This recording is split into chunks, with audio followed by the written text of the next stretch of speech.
Welcome to Samba Samba. Enjoy the video. You start by confirming exactly what you received and why. Read the takedown notice line by line so you know the claimant and the content ID.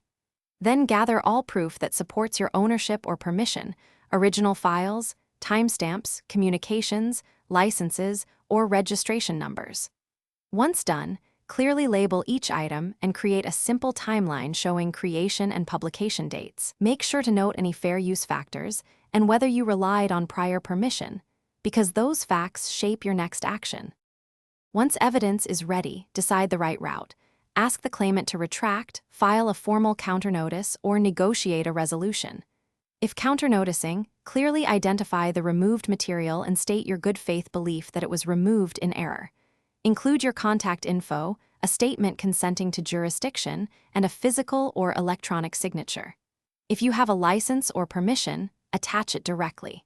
If negotiating, propose specific terms and deadlines so the claimant can easily accept and withdraw the strike. Now submit your chosen response through the platform's prescribed channel and save copies and delivery receipts. Monitor the timeline closely. Many services allow the claimant 10 to 14 business days to respond to a counter notice before content is restored.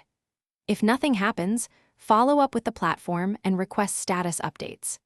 If the claimant refuses or the platform denies your appeal, escalate. Use the platform appeal process. Send a formal retraction request or consult an attorney. Tip: if evidence is incomplete. Thanks for watching. Consider subscribing if we helped you.